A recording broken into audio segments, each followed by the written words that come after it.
বাংলাদেশের সেই স্বাধীনতাকে চিন্তাই করা হয়েছে অন্য আরেকটি দেশের সংবিধানের মৌলচার নীতি, তাদের সংবিধানের মূলনীতিগুলোকে একটি প্রেসক্রিপশনের মাধ্যমে বাংলাদেশের 7 কোটি মানুষের ইচ্ছা এবং অভিপ্রায়ের বিরুদ্ধে একটি শুধুমাত্র ছোট্ট চিরকুটের মাধ্যমে বাংলাদেশের সংবিধানে অন্তর্ভুক্ত করে ৭২-এর চেতনা দাঁড় করে ৭১-এর চেতনাকে ছিনতাই করা হয়েছিল। আর এই বিগত অর্ধ শতাব্দীকাল এদেশের মানুষকে ৭১-এর চেতনার কথা বলে ৭২-এর চেতনাকে দেওয়ার চেষ্টা করা হয়েছে।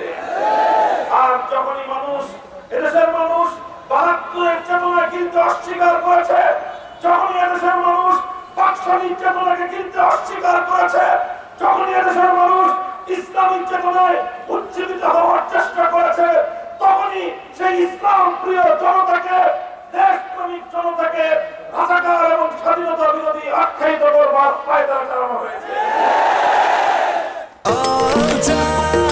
নিশ্চিন্তে খান স্বাস্থ্যকর অল টাইম পান, অল টাইম হেলদি লাইফ। এই পায়তারা চলতে চলতে চলতে চলতে যখন এদেশের ছাত্র জনতা কোটা সংস্কারের একটি যৌক্তিক আন্দোলন নিয়ে মাঠে নামল, এই আন্দোলন ফ্যাসিবাদের বিরুদ্ধে যাওয়ার কারণে ফ্যাসিবাদের নেত্রী, যুগের ফেরাউন, ইতিহাসের নির্মম হত্যাযজ্ঞের নায়িকা, খল নায়িকা শেখ হাসিনা আমার প্রাণ প্রিয় ছাত্র জনতাকে রাজাকারের বাচ্চা বলে গালি দিয়েছে। সেদিনই ভাগ্য নির্ধারিত হয়ে গিয়েছিল শেখ হাসিনা। তারা দেশের মানুষকে নিয়ে ছিনিমিনি খেলতে খেলতে যখন 4 কোটি ছাত্রের বিরুদ্ধে সে অবস্থান গ্রহণ করলো, তারপরে আমরা কি দেখলাম? এদেশের প্রতিটি শিক্ষাঙ্গন থেকে, প্রতিটি বিশ্ববিদ্যালয় থেকে, প্রতিটি কলেজ স্কুল থেকে, প্রতিটি আলিয়া এবং কওমি মাদ্রাসা থেকে একটা অভিন্ন স্লোগান উচ্চারিত হলো, যদি অধিকার চাইলে রাজাকার হতে হয়, যদি বৈষম্যের বিরুদ্ধে কথা বললে রাজাকার হতে হয়, যদি ইসলামের পক্ষে কথা বললে রাজাকার হতে হয়, গোটা বাংলাদেশের 4 কোটি ছাত্র জনতা এক সুরে স্লোগান তুলে উঠল, আমি কে তুমি কে, আমি কে তুমি কে। পরিষ্কার ভাষায় আমরা বলতে চাই, ৭১-এর সেই ঐতিহাসিক বিজয়কে ৭২-এর চেতনা দিয়ে যারা চিন্তাই করেছিলেন, 2024-এর 5ই আগস্টের ঐতিহাসিক বিজয়কে আবার তারা চিন্তাই করার জন্য নতুন করে পায়তারা শুরু করেছে।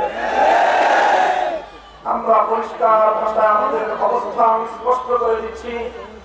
আমরা বর্তমান ইন্টারিম গভর্নমেন্ট, অন্তর্বর্তীকালীন সরকারকে আমরা প্রথম দিন থেকে সহযোগিতা করছি, এখনো সহযোগিতা করে যাচ্ছি, আগামী দিনেও এই সরকারকে সহযোগিতা করার ইচ্ছা এবং অভিপ্রায় আমাদের রয়েছে।